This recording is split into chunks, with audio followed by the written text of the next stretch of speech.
My name is Michael Wilcox. I am program leader for Purdue Extension's Community Development Program, and I am the associate director of the North Central Regional Center for Rural Development. And I want to welcome everyone here today. We're here for the Marketing Hometown America webinar. Marketing Hometown America is a community-based people attraction program that incorporates IAP2 levels of public participation. IAP2 is an internationally recognized framework that helps practitioners determine the public's role and level of participation in any deliberative engagement process. The MHA curriculum has integrated various engagement tools and tactics that move decision makers through the IAP2 levels from inform to empower. I think we have a next slide, which is our webinar for this coming month, May, which will be upon us here in a day or two. And it's a Leadership Chautauqua, Revolutionizing Extension's Approach to Community Leadership Development Systems. If my memory serves me correctly, this will be another University of Nebraska session as well. So we get back to back. It kind of reminds me of the 90s for football there when you guys won several championships in a row. I guess we're doing the same thing here with the webinar. So happy to have the Leadership Chautauqua highlighted in May. And if we can go to the next slide. I'll go ahead and introduce our speakers. I did want to mention that there is another webinar that the NCRCRD is supporting, and I'll put information in the chat. It has to do with the community development indicators. Some of you may be on the meeting today who will be joining us in May in Minneapolis. We have about 35 extension professionals meeting us there to talk through reimagining the community development indicators. And so we're did a nationwide survey. We had over 100 folks take the survey. We're going to be highlighting the results of that survey on May 2nd at 3 p.m. Eastern time. A big email blast just came out, so do check your email, and I'll put some information about that in the chat as well. I want to introduce our speakers. Our first speaker is Lynn Adams. This isn't necessarily how they'll speak, but this is the order that they're in my notes. Lynn Adams, Field Specialist, Community Economic Development, Iowa State University Extension and Outreach. Lynn Adams is a Community Economic Development with Iowa State Extension and Outreach. She has 21 years of experience engaging rural communities in development processes, nonprofit capacity building, leadership programming, cultural competency, and regional coalition work. And my good friend, Dr. Cheryl Burkhart-Kriesel, like Diesel, is an extension specialist and a good friend of mine from Nebraska. She's part of the Rural Prosperity Nebraska program in the Department of Agricultural Economics at the University of Nebraska-Lincoln.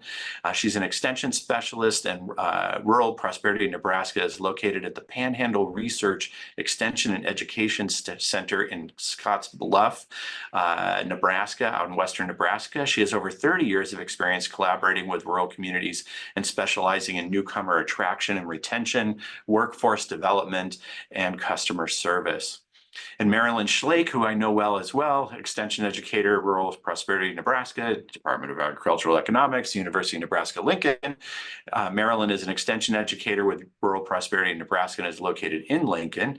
Her 25 years of community development experience have covered a variety of areas, including entrepreneurial business development, community visioning and action planning, and newcomer recruitment and retention. So happy to have all three of you with us today, and take it away.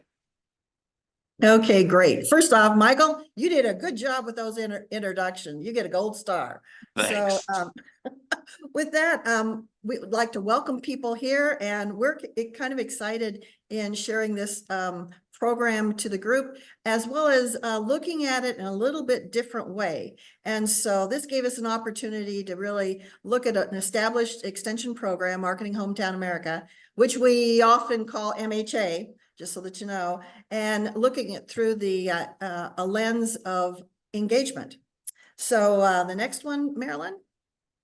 So to give kind of a snapshot of what we plan to do while we have this time together is we're going to give a little bit of a Marketing Hometown America background. And really that's about rural newcomer recruitment specifically.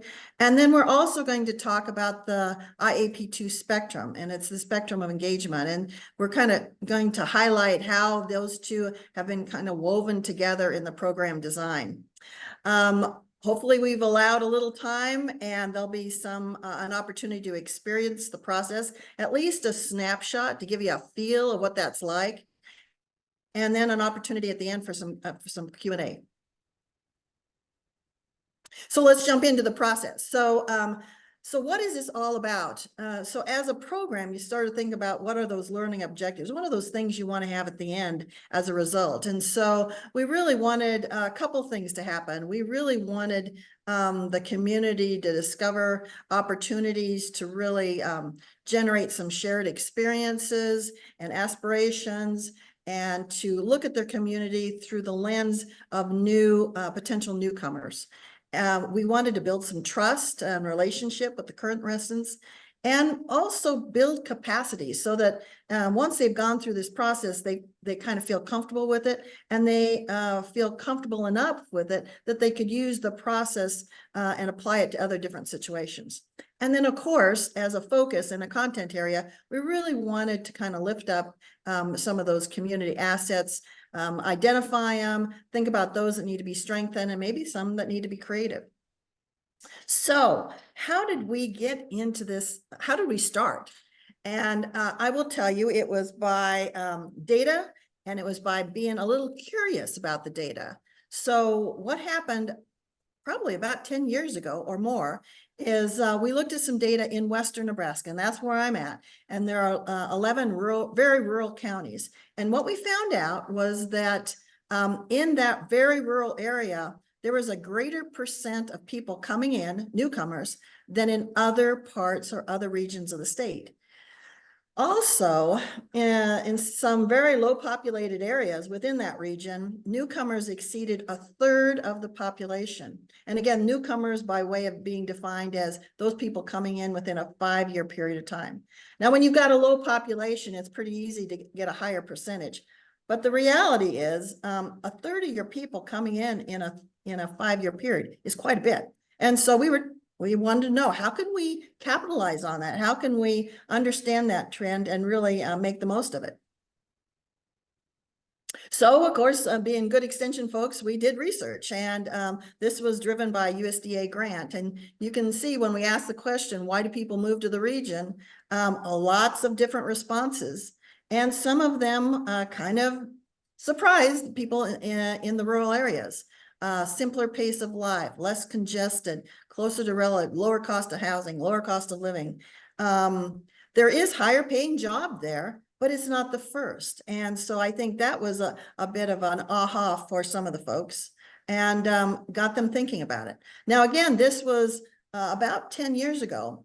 And we also replicated this when North Dakota and South Dakota, and wanted to make sure this just wasn't a blurb in the data, and we found similar findings. So if you go to the next slide, about fairly recently in 2021, the study was kind of replicated again in Montana. So it has a Montana spin, with the first reason was to find a desirable natural environment to, of course, access that beautiful outdoors. But look at some of the other things that popped up in the first 5. Similar, less congested place to live, slower pace of life, safer place to live. And again, those are some things that if you've lived in a community a long time, you may not see that as being some of the top reasons people might want to move. So next. So why marketing? Why marketing? So again, I mentioned earlier, the study started in Nebraska. We replicated it in South Dakota and North Dakota, came up with this similar findings. And we were really focusing in on why do people move to rural areas, and how can communities do a better job of recruitment and retention? How can they leverage that to their advantage? So what new residents told us is that those rural communities do not showcase what they have available. They do not lift up those assets. And at that time, initially in particular, if it wasn't on the web in some way, people didn't know about it. And so some people directly said, you need to market better and use the word marketing. Others told us indirectly that basically some of the assets in your community are hidden. And so how would anybody know about it? Why would anybody move here? They can't find it. So also one of the things that we were pretty clear up front is that a lot of times when you hear the word marketing, you think automatically of promotion. Okay.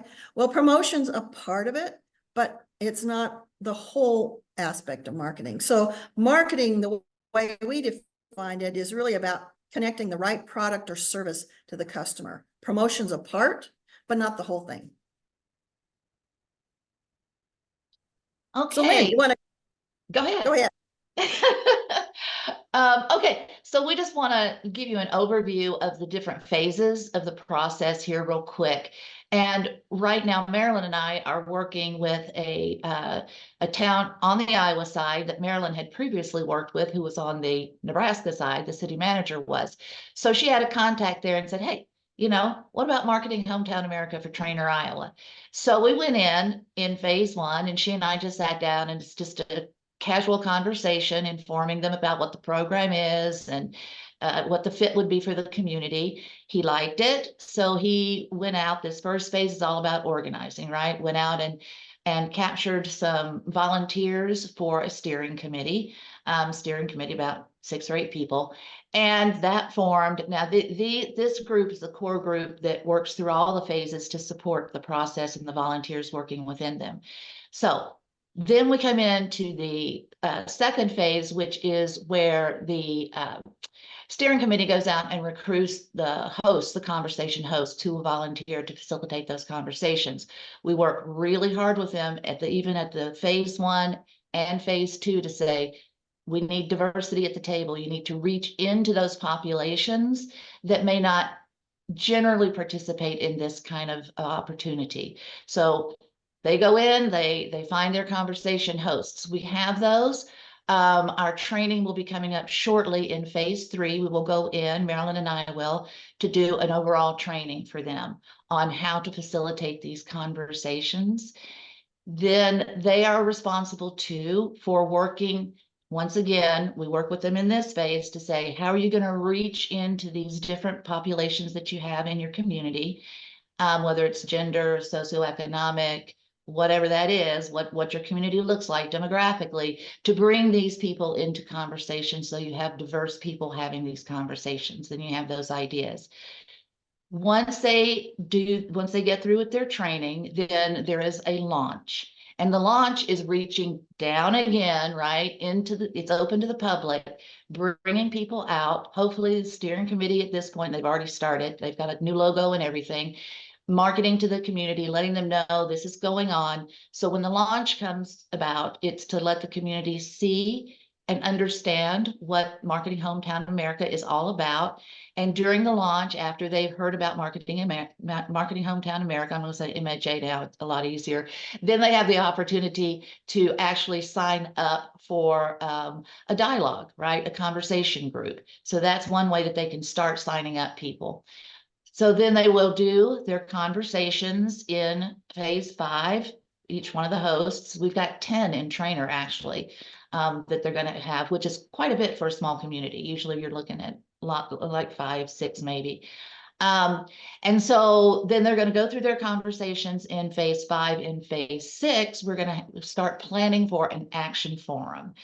And this is where we pull, and we'll talk about this a little bit more, but we pull all those conversation groups together. We see what their ideas were that they came up with for marketing the community, kind of consolidate things, get it digestible for then what is phase 7, the action forum. And the action forum then, once again, you're going back out into the community. You're bringing everybody that has been engaged and more people that can be engaged into the process to see what these ideas are. And then they actually get to vote on them and say, I like this one, I like this one. And they start to put their marketing plan together, right?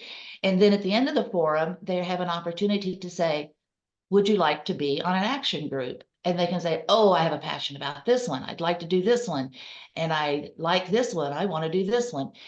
once again, they form their action teams, but then those action teams can go out when they go to implement their task and get more people involved in their group that might have an interest in what they're working on. And then in phase 8, what we're doing is we're doing touchbacks, and we'll talk more about that too. This is something that was added to the new curriculum to make sure that we have those times where we can pull the groups together. They can report out. We can say, how are you doing? Do you need some help in this or with that? Whatever that is, to keep the plan going. Because the hope is that we're going to have engaged new people that haven't really done this kind of work before, right? So that support system ongoing through the implementation of their marketing plan is pretty critical, we figured out.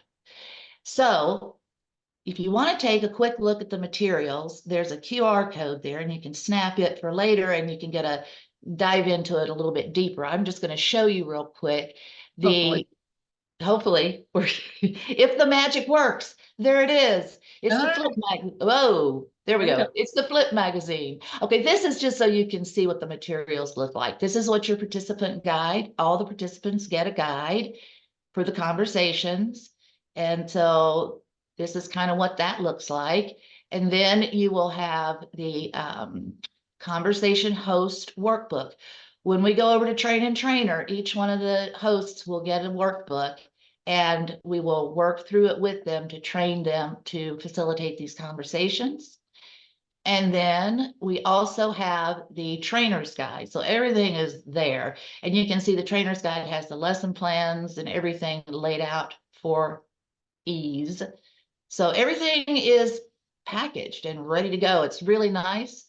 So you can, like I said, you can click that QR and actually take a look at the content of some of that a little closer when you have time. And with that, Marilyn, are you going to talk to us about IAP2?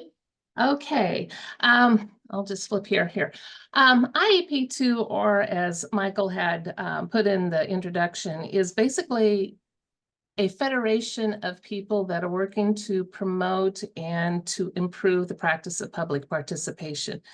And what IAP2 does is, at the beginning of the time that you are working with the community, it helps set up those questions or answers the questions with your steering team as to what is the decision to be made? What is that end goal? Is it to put in a new electrical power plant, or is it to put together a community park? In some cases, it's going to be very technical and directed by engineers, and the public may not have a lot of input into that decision-making process. So it's going to be more on the lower end of the engagement, more of just basically informing people what's going to happen and keeping them aware of the process. Whereas if you have a community that is interested in putting together a park that they really want to get input from the parents and the students and others as to what would they like to see in that park and help build that, become more collaborative and empowering. And so that's, you know, the decision that the steering team or those decision makers within the community, the facilitator sits down with them and gets these questions answered. So really to clarify as they work with the public to know what the public can or cannot make the decision upon. And some of this may be, they're mandated, and so the public really doesn't have much input into that decision-making process, or it is something that they truly say, this is something that we want the community to decide upon. And so the second question, can the public contribute to the change? And what is the public's role? So that's where the spectrum comes in to help define that. And the core value, it says cover value, it should be core value. It says the public participation is based on the belief that those who are affected by the decision have the right to be involved in the decision-making process. So this is the spectrum of public participation. There are 5 levels, and the goal changes from basically information. We're just giving you the information in the informed stage, all the way over to empowerment, where there's shared leadership in the community decision. The final judgment or the final decision is made by the public, and the city administrator, the the chamber or whoever is working with that group, they just said, basically, you will decide what we're going to do. So the promise to the public is really important, and this is actually shared with the public when you go into the engagement process. In the informed stages, we will keep you informed, and that could be through newsletters, it could be through radio ads. It's just one direction of information coming out. The consult phase, where we have a lot more of the engineering firms, those consultants that are hired by the community, the organization, basically are saying, we will keep you informed, we will listen and acknowledge your concerns and aspirations, and then provide feedback to you as to how you impacted the decision that we made. When you get more to the involve, the collaborate, and empowerment, this is where the public gets more active in the decision-making process. Involve says that we will work with you and ensure that your concerns and aspirations are directly reflected in the alternatives. And then they still will make the decision for you, but they at least provide more of that input and provide feedback on how the public input influenced the decision. When we get to collaborative, we look for advice and innovation in formulating solutions, and incorporate your advice and recommendations into the decisions for the maximum extent possible. Again, that's where those regulations come into effect, those mandates. Up to that point where they can allow the public to make the decision is where they will stop. When you get to empower, again, it is the public instituting the decisions and actually instituting the collaborative empowerment. They are putting together the action going forward. So this is really a nice framework that allows you as a facilitator to say, okay, what is it we are going to do? Because we don't want to overpromise and underdeliver to the community. You know, if you say the community is going to have this decision-making process and you pull back, you're leading to distrust within the community, and maybe apathy on the next project coming forward, that they say, well, it doesn't matter. They asked for our input, they didn't get, or they didn't take it, so why should we be involved the next time? So this is another way of kind of framing the continuum, the spectrum, and this was put together by the Tamarack Institute out of Canada. And so the same goals play here, but it's more of the conversational style of how you let the community know what level they're going to be at. So when we're at the Inform, you're basically saying, here's what's happening. This is the way it's going to be. When we look at consult, here are some options. What do you think? Give us some alternatives. Here's the problem in the involve. What ideas do you have? It's more conversation, more time. When we get to collaborate, it's let's work together to solve this problem, bring in more people into the process.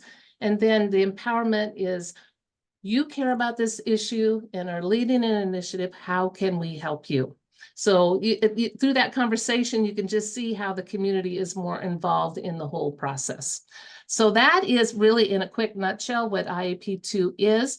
And now I believe Cheryl is going to take us through how we kind of weave that through Marketing Hometown America. And we have a different way of looking at it versus what IAP2 looks at it.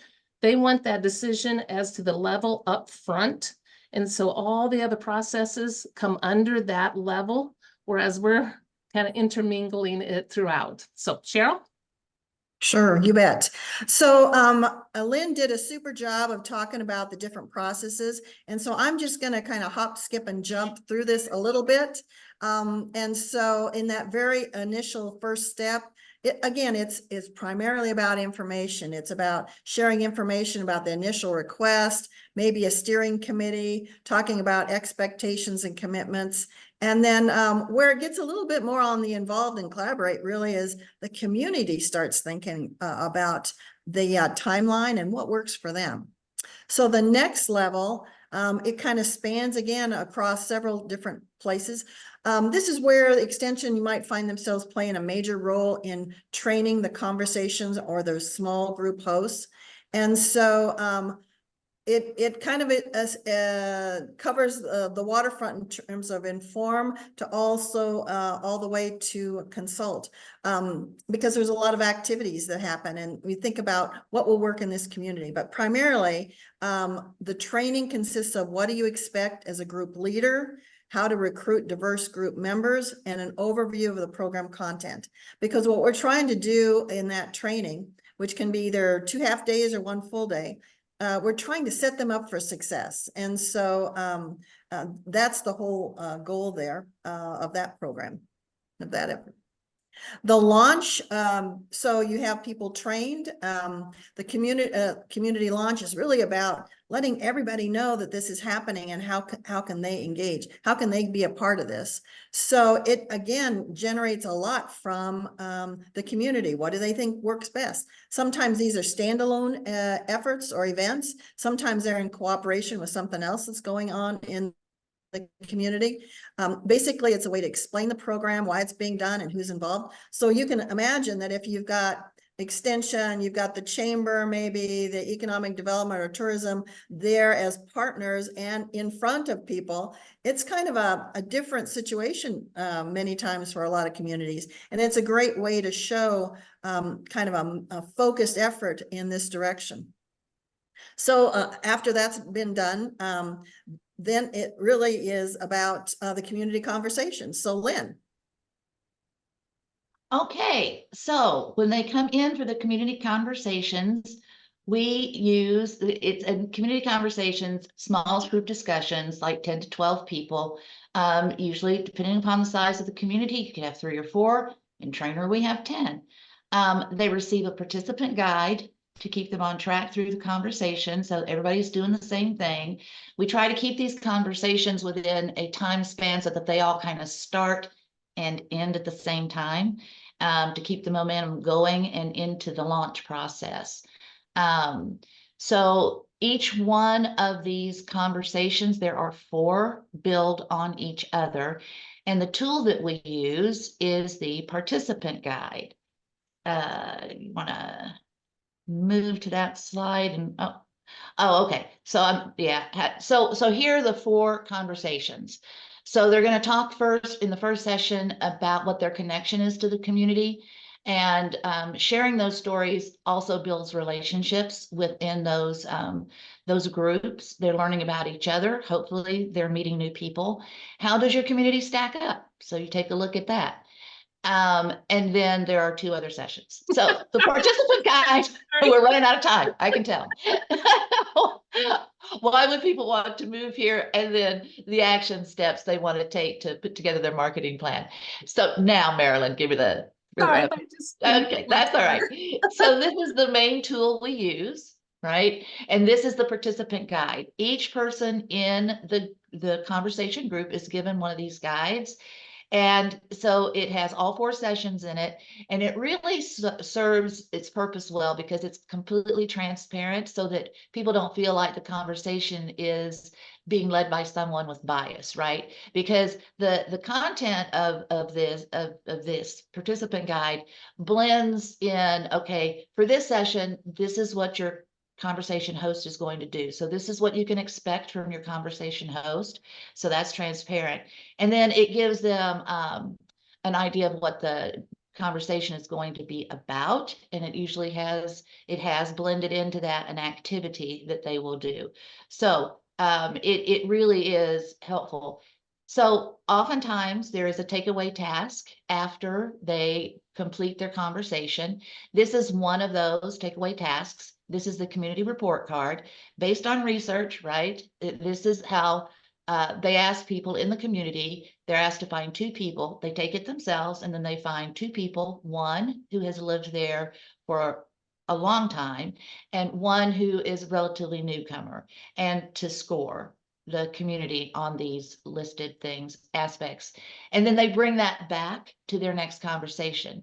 And so one of the strengths of this program, in my opinion, is that they're not only looking at data about their community and as they plan their marketing plan, but then they are also bringing in this other information based on data to make that marketing plan. So Okay, now it's me, I think. It is Yes, you. I got the baton. Okay, so these groups, small groups in the community have met. They have a draft marketing plan. And what we do is we ask them, the leaders and maybe some steering committee people, to come together and actually look across what happened across these multiple conversation small groups.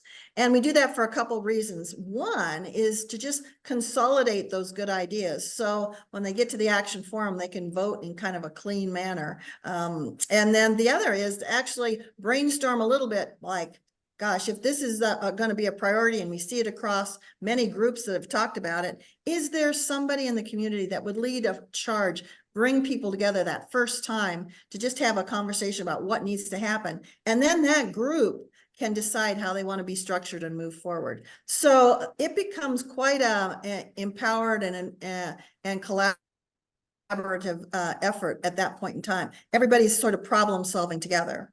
And so at the action forum, that's really a community-wide gathering where these individual groups share their ideas. A lot of times they're on 2 flip chart sheets. They select ideas to move to action. They actually vote with a little sticky note or a button of some sort. And then people sign up right then and there to participate in the action teams.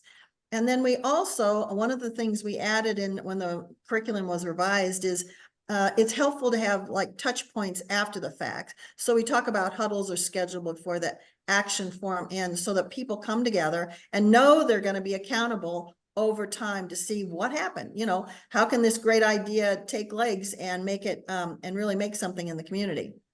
So the next item is really talking about those action team huddles.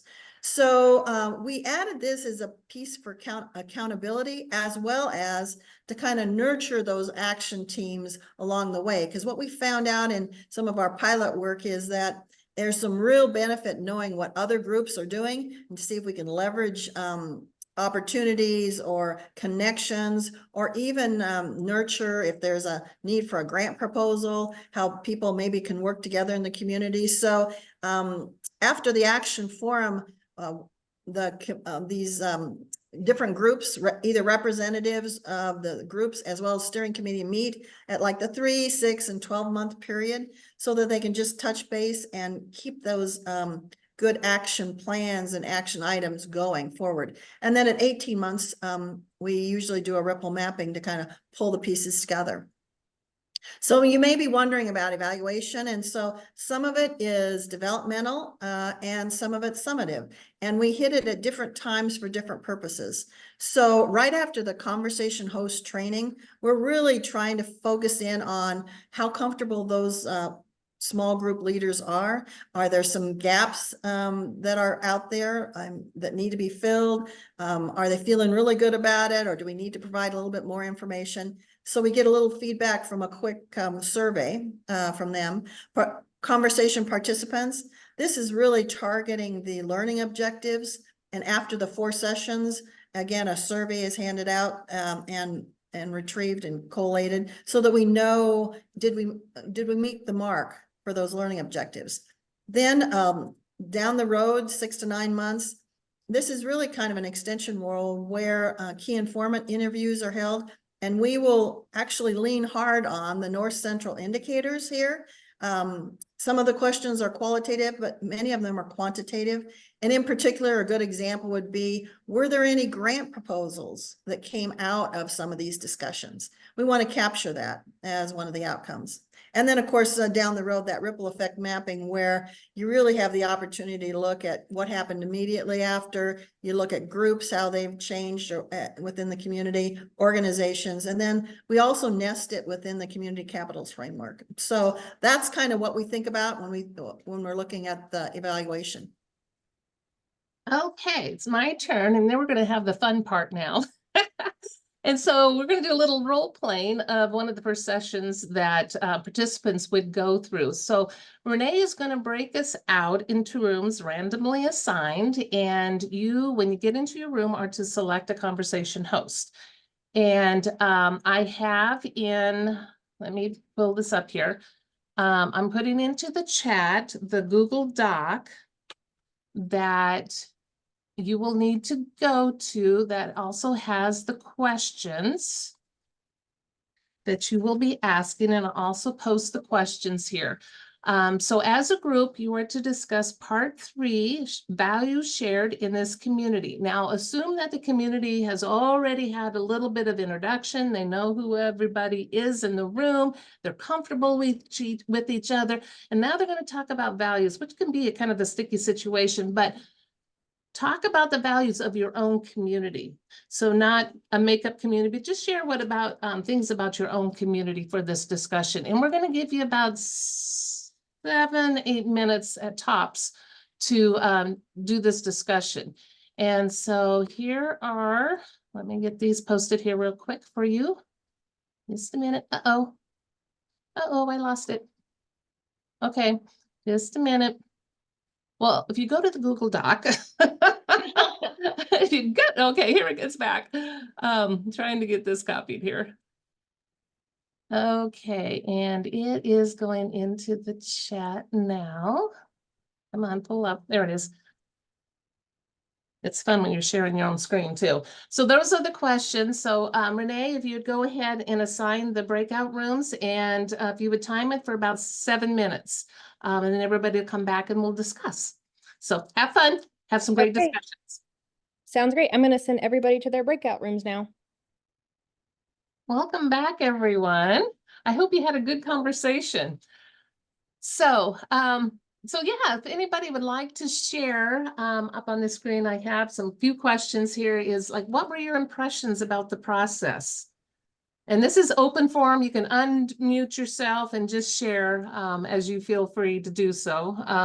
You know, what is the benefits of the approach and what would be some of the challenges? Well, I'll just speak up. 8 minutes isn't going to do it. No, not even for one person. And so, you know, I was cut off I was invited to offer an opinion, and my opinion was cut off, and that's all right, but it was a complex question. Yes. And so, what to do with it?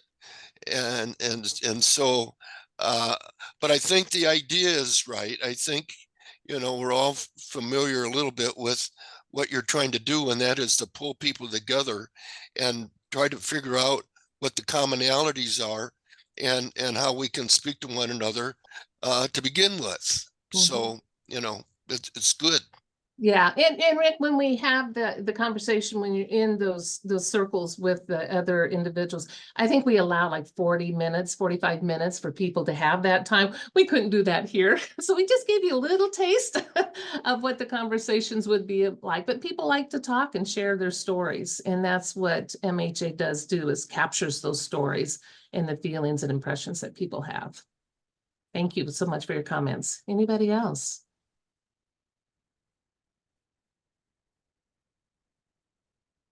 I would assume that as people are sharing their stories, there's more commonalities that come out and people agreeing or disagreeing, I guess, with what's going well and what's not, probably depending on where people are on the spectrum. So what's going well for somewhere might be what's not going well for somebody else.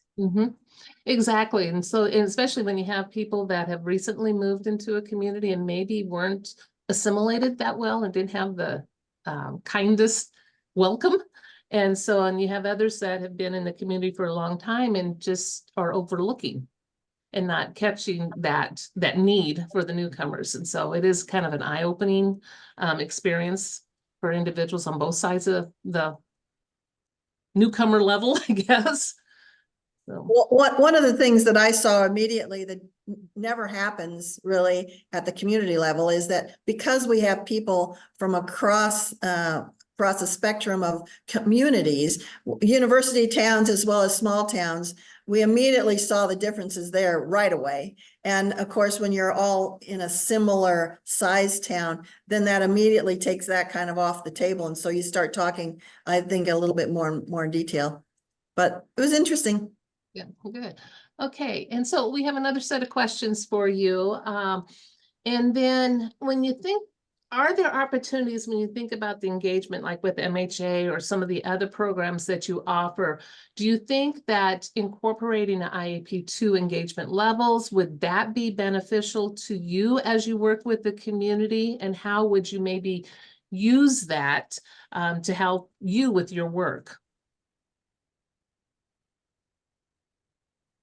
Well, I was thinking actually, Purdue's going through a task force process with Extension, and how really we're probably in the second part of the IAB is like, well, we're going to take your input and then tell you how your input has been received to kind of give the alternatives.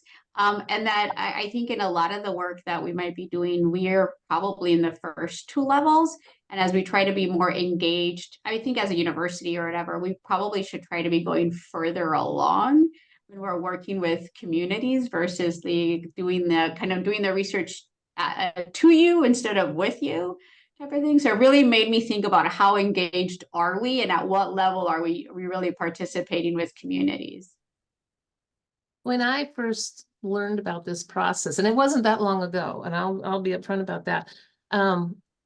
It was like this missing link, missing piece that I wasn't doing, is really getting that firm commitment from the decision makers as to what it is that they're willing to do. And so that there's no hidden agendas, there's no surprises at the end of the engagement, and the community's upset because they thought they had the input when in reality they weren't able to. So to me, I'm trying to think about that conversation that I'm having with that steering team and those decision makers a little bit more ahead of time and getting that clarification. Because that was for me, it just wasn't working. So this is going to help me at least.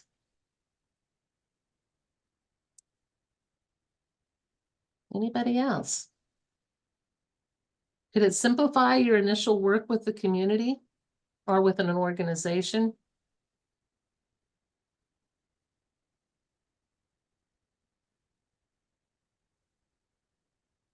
Michael, you always have some words of deep wisdom.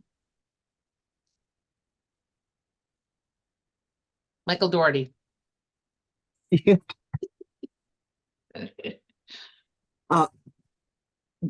Again, a lot of this is going to be location specific. And one of the things we struggled with in these quick, small groups was that we each came from different places. So we each had different takes on it.